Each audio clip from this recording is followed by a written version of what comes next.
It's good. It's good. Hey. Wow. Good to see you. I think the last time we actually met was in the 90s. When we were children. When we were children. We were precocious toddlers in the 90s.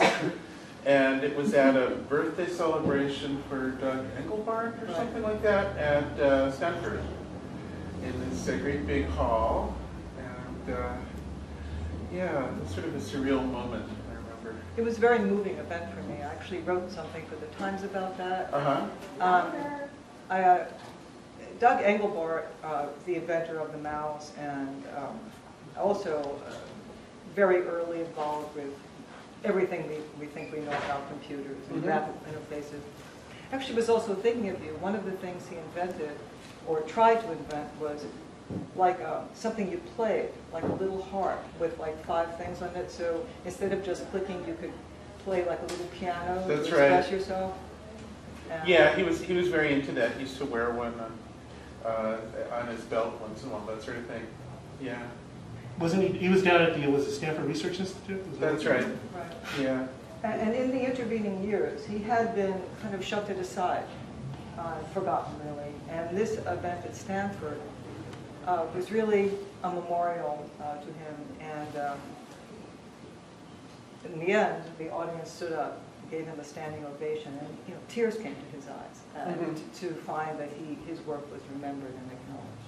And for me, it was very moving because there were young people sitting next to me, and he said something like, bootstrapping the system. And they said, oh, is that where boot comes from? Is that, all these terms that they kind of were connected to the past of when computers were designed and refined. Yeah, there's always been these sort of two twisting moods in the computer tech worlds of kind of a more humanist and human-centered and maybe slightly nutty and slightly romantic take. And Doug was one of the source points of that. And then there's this sort of nerdier, the machines are going to be bigger than us kind of a thing, which is this other line which tends to dominate from time to time, which is why I believe Doug was forgotten for a period. Yeah. And then there'll be a resurgence of the humanist tendency. It's sort of like this constant spiraling flow, and the nerds have an easier story to tell, so they tend to have more persistent bloomings, and then eventually people are like, wait a second, there's actually people behind everything a computer does. It's actually a human phenomenon, not some alien strange thing. So that was a lovely moment, and a lot of the other figures in the humanist tradition were there. Alan Kay and Ted Nelson and a bunch of others. It was very sweet. That was a sweet day. I don't remember when that was. It was 20 years ago? Was it that long ago? I don't know. No, I don't think it was that. 15? Oh, yes, sir, I remember it well. Yeah, anyway. So Ellen's, your work is wonderful to me on many levels, and one of them is I remember when Close to the Machine came out, in Silicon Valley, there was this weird feeling of validation of like, oh, we actually are human here, because somebody told a Silicon Valley story on human terms, and I don't think that had really ever happened before, and I'm not quite sure it's ever happened since. And there was something crucial about it for me, because I felt that it created a bridge between this sort of nerd bubble and actual human groundedness, and so thank you for that. Well, thank you. Jaron was really good enough to write an introduction to the re-release of Close to the Machine, and I'm very grateful for that. It's a wonderful introduction. Well, it was a terrifying honor.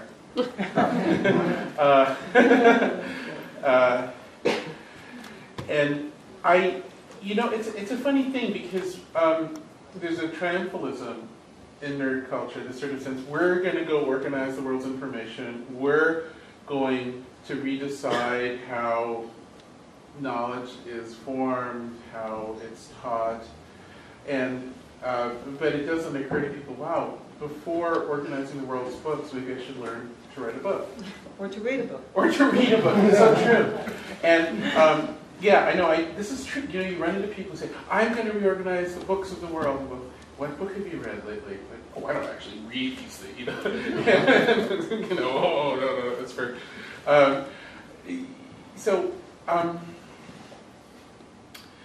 What, I mean, I guess a question I have is, what is the future of people really connecting with reality in their lives and the sort of the deeper mission of literature, of really perceiving and communicating about the world?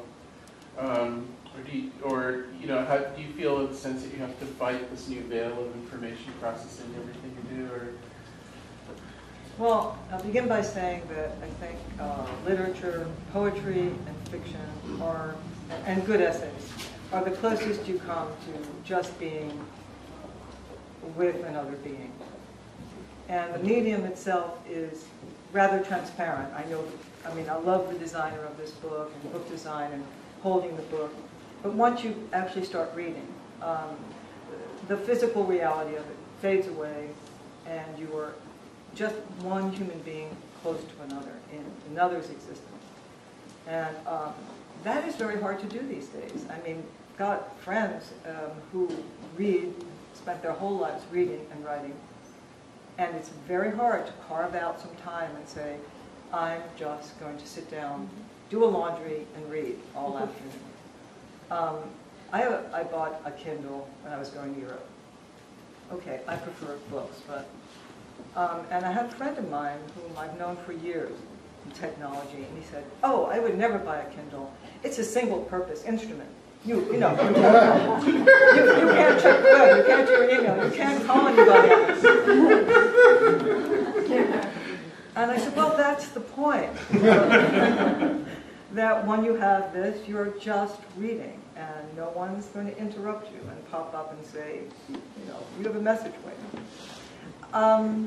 It is very difficult, I think, to carve out the time to read. And it's a solitary occupation to write and to read. On the other hand, it's also, I think, what makes us human. Language. I'm ending on an that's not true. You're a writer, not a radio personality. So it's perfectly acceptable. I had this fantasy. I mean, I don't think I could ever write a novel.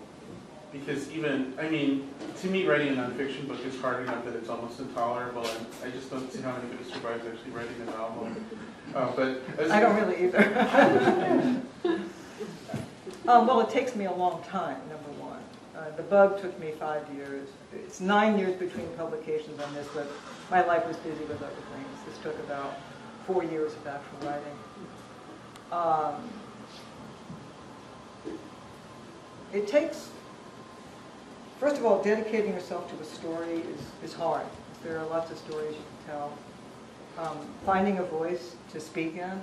This narrator, I resisted like crazy.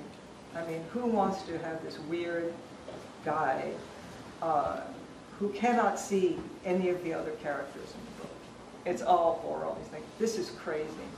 But once it came to me and I could settle in and become fluent in it, you just can't send that away. So that's the first gift, is finding the voice. And then I read an article, an interview with a writer. I can't remember who it was. I wish I could credit him. I have name blindness. And he said, well, if you just sit down and work every day for 2 hours in 2 years, you'll finish a book. And it's like going to the gym. You say you'll do it every day. If you do it 5 or 6 days a week, that's good. And I took that advice. And it did take me 2 years to finish from that point. And it's like you train your imagination to show up. Some days you just go and you just sit there and write anything, polish other stuff. And then after a while, you just get there altogether. And I do think it's a matter of just training yourself. There's a lot of discipline involved in it. And then there's walking around with it in the back of your head. I'm sure you do that when you're writing your book, you know. Carry a notebook, scribble things down, you know. Don't you get that sort of deep engagement in the background?